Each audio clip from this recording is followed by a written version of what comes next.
Во погрешно време и на погрешно место во Велес изградената топилница е избраната локација за депонирање на троска. Велешани денеска ги чини здравје и загадена животна средина со тешки метали. Фабриката и депонијата се дел од најцрната приказна на градот, што почна во минатиот век. Поточно во 1973 година, кога во Велес живееја 40.000 граѓани и траеше цели 30 години. Тогаш во топилничарските печки се топеше оловно цинкова руда. Во воздухот испаруваа тешки метали и на депонијата се складираа остатоци од нив. Локацијата на загадувачот ја избраа тогашните македонски политичари, додека работниците и менаџерите на топилницата одлучија наместо крај селото Раштани, оддалечено 5 километри од Велес, топилничарската троска да се депонира позади фабриката. Работничкиот совет донесе одлука таква, меѓутоа топилницата немаше пари за да се направи патот до тоа место и заради тоа рекоа дека топилницата може да работи, а отпадот да го фрла во близина на топилницата, а кога ќе има доволно пари да го направи патот и депонијата да ја префрли во тие долови. Меѓутоа до тоа не дојде. Тогаш наместо на западната страна, зад во доловите под ридот Гроот, депонијата со оловно-цинкови и кадмиумови остатоци почна да се таложи во подножјето на ридот, но од северната страна на Велес. Црниот куп беше повисок со секој нов месечен и годишен производствен рекорд на топилницата. По 3 децении, во 2003 година, под притисок на граѓаните беше ставен катанец на влезната капија на фабриката, но зад неа остана црниот рид со вкупно 33.000 метри квадратни скура.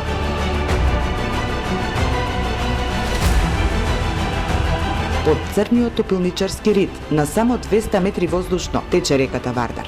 Покрај речното корито во Велешката населба Шорка, земјоделците одгледуваат зеленчук и овошје со кои се хранат велешани. Добар ден! А Ирли е работа? Вие сте традиционален производител на градинарски производи. Да. Кажете ми, дали се плашите од црниот рид со згура позади Велешка топилница? Па од ридот се праси цел град, а посебно ние земјоделците, така. Затоа што со ерозијата, со дождевите, таа се слева полека. И во коритото на реката Вардар, и по околните површини, така да тоа е страшна бомба. Како беше порано, како е денес? Па порано беше магли, темница, од олово, од чат, сивило. Денеска е подобро. Денеска е барем светлина има. А што има во земјата, треба да се види. Депонија од тие хемиски елементи и нормално кога има движење на воздухот, таа жгура се разнесува по сета оваа околина и се нанесува врз дрвцата, врз почвата, во воздухот и представува загадување, но не во таков обем како што тоа беше во периодот кога работеше топилницата. Депонијата воздушно од првите куќи е оддалечена само 500 метри, а 3 пати повеќе од центарот на Велес. Затоа граѓаните стравуваат од топилничарската депонија и велат дека представува еколошка бомба, што секојдневно го демне градот. Дали се плашите од црниот рид со згура позади Велешка топилница? Секако дека се плашиме. Секој нормален граѓанин на Велес се плаши, бидејќи таа стои веќе подолг временски период и треба што е можно побрзо да се отстрани. Се надевам дека надлежните институции имаат спремено стратегија тоа да го решат што е можно побрзо. Па не сме ние стручњаци да процениме, ама според кажувањата од вести, од списанија, би требало да ни е страх. Посебно за младата генерација. И тоа не плаши. И тоа требаме да обратат внимание, да се извади тоа од тука, иначе уште со многу години и дефектни деца ќе се раѓаат и здравието, како што гледаме по улиците, ондека само умираат. И млади, за жал, млади многу. Ова од цинковата руда, ја во првишти 15 години работев. Сигурно гарантирам дека е опасен по градот. Згурето од Велешката топилница е од обоени метали и содржи повеќе железни оксиди во споредба со згурата од преработка на железо. И овој податок го содржи физибилити студијата за развој на план за ремедиација со финансиски барања за елиминација на 4 индустријски жаришта во Македонија, подготвено од шпанската компанија Ептиса. Физибилити студијата беше финансирана од Европската Унија и готова на крајот од 2011 година, поточно 6 години, откако Македонското Министерство за животна средина и просторно планирање го изготви националниот план за управување со отпад и студијата со која се детектираа 16 жешки точки во државата. Една од нив е топилницата со депонијата со згура во Велес, која премина во надлежност на Министерството за економија. Гласи писмениот став на Министерството за животна средина и просторно планирање. Оттаму не дадоа изјава во камера, поради актуелната политичка состојба во државата. Згурата или троската доби статус на техногена минерална суровина и Министерството за економија ја стави на продажба по 2 неуспешни тендери. Депонијата во февруари 2016 година конечно доби концесионер. Тоа е скопската фирма Екоцентар 97. Прва за продажбата беше информирана општина Велес. Концесионерот навреме уплати 20.000 евра. 80% од парите легнаа на општинската сметка, а 20% завршија во буџетот на државата. Градоначалникот на Велес е задоволен од соработката со концесионерот. Значи, засега со извршниот директор на фирмата имаме добра соработка и јас очекувам да кој ќе се пристигнат првите резултати, кои ќе согледаме во советот, тоа во општината, односно ќе го презентираме и до советот на општина Велес, и до велешката јавност, бидејќи мораме максимално транспарентно да водиме целата постапка и да биде согласно законот. Значи ќе бидат сите известени, граѓаните пред се на Велес ќе бидат известени. Како ќе се одвива целокупната постапка, времето кога ќе се транспортира, начинот на транспорт, возилата со кои што ќе се транспортира и сето она што е предвидено за транспорт на лакови материи. Општината веќе побарала од Министерството за заштита на животна средина да ја вклучи во постапката во која ќе се оценува како црпењето на троската од депонијата ќе влие врз животната средина. Општинската инспекторка ќе следи се што ќе работи концесионерот, од почетното оградување на депонијата преку мерките што треба да се спроведат и обезбедат минимално загадување, се до спроведување на прописите кои ќе спречат поголеми хаварии поврзани со стабилноста на депонијата, која во студијата на ЕПТИС е оцената како ризична. Бидејќи инсталациите за ископ на минерални суровини подлежат на добивање на Б интегрирана еколошка дозвола, која што треба да ја издаде градоначалникот на општината. Тука исто така има една постапка која што ја вклучува јавноста, која што ние будно ќе ја следиме, а потоа Б интегрираната еколошка дозвола согласно законот за животна средина ја контролира, значи врши надзор и контрола овластениот инспектор за животна средина. Фирмата Екоцентар 97 е првиот концесионер на техногена минерална суровина во Македонија. По една година од добивањето на концесијата, фирмата се уште ги подготвува потребните документи, со кои се стигнува до дозволата за експлоатација. Станува збор за над 20 проекти и елаборати.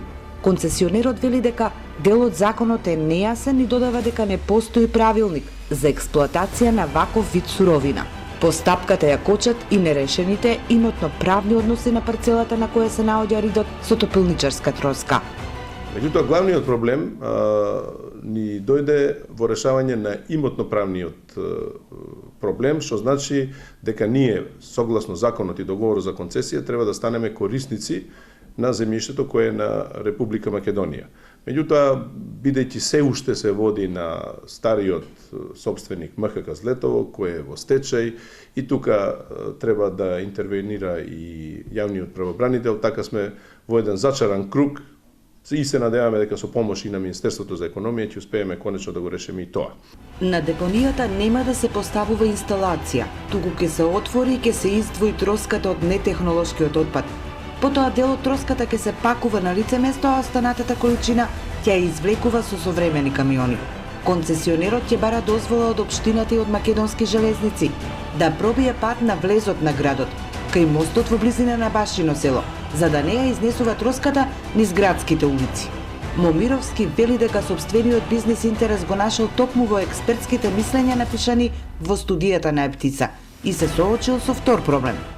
Иако во одредени институции или кај одредени луѓе се смета за опасен отпад, тој ствари е инертен отпад, со кој може да се управува како со инертен отпад и кој може да најде широка примена пред се во градежништвото како тампон за асфалтни патишта, за автопати, во употреба на суровина, како употреба на суровина во производство на цемент, за пескарење каде што се употребува како материјал за пескарење и на други начини. Нормално приоритет во сето тоа е извлекување на одредени метали што ги содржи самиот материјал. Но зошто и кога троската од инертен стана опасен отпад и како државата ја продава ако е опасен отпад? Ги прашавме експертот што учествуваше во подготовката на студијата ЕПТИСА, професор доктор Бошко Ников и општинската инспекторка за заштита на животна средина Шуркова Манаскова. Професор доктор Ников појасни дека опасноста е во концентрацијата на оловото од 0,5 до 2% и на цинкот од 6 до 13%, што топилничарската троска ги содржи како и мали количини на кадмиум, бакар и арсен. Најсоодветен начин на преработка на троската е така наречено фјумингување. Тоа е преработка при која во растопена троска се воведува кислород, па цинкот и оловото како оксиди испаруваат и со гасната фаза се фаќаат во соодветни филтри.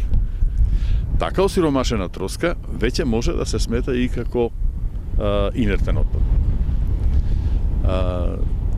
Ние во студијата не најдовме можност дека оваа троска таква каква што е инертна. Навистина не знам како ќе биде одлучено понатаму, значи дали ќе биде техногена минерална суровина како што сега ја води постапката Министерството или која што има опасни компоненти во својот состав или ќе биде третирана како опасен отпад. Велешките екологисти му подаваат рака за соработка на избраниот концесионер за отстранување на депонијата со троска. Велес се уште помеѓу првите 5 градови по загаденост на воздухот, посебно во текот на зимските месеци. Меѓутоа, можеби згурата не е најголемиот, меѓутоа значен фактор се уште за аерозагадувањето во градот представува и оваа депонија. Единствено што можеме да порачаме е да што побрзо се завршат активностите околу испитување на подлогата кои што се вршат и сите оние работи кои што се потребни и што побрзо да се дислоцира од ова место. Јас разбирам дека и концесионерот тука доаѓа од економски побуди, вложил одредени пари за да извади повеќе пари, тоа е легитимно право. Меѓутоа секој обид што ќе го реши овој проблем, ние ќе го поддржиме. Така што еве го повикуваме концесионерот заеднички со сите еколошки созрени луѓе во Велес, заеднички да лобираме до надлежните институции да се забрза процесот на дислокација, транспорт, а документацијата која што на државата е потребна, паралелно со дислокацијата да ја подготвува и на тој начин да му се овозможи на концесионерот што побрзо започнување на процесот на дислокација. Само на тој начин државата ќе докаже дека е искрена во намерите за отстранување на оваа црна точка. Но поради еден член од договорот, концесионерот се колеба дали да продолжи или да се откаже од концесијата. Ако ние му ставиме на отпадот од троската етикета дека е тој опасен отпад, во ниедна земја во светот не можеме да го продадеме, да го изнесеме и да го искористиме. Сепак Момировски се надева дека со помош на институциите ќе успее да ја тргне троската од депонијата и во интерес на граѓаните ќе ја спаси и онака деградираната животна средина во Велес.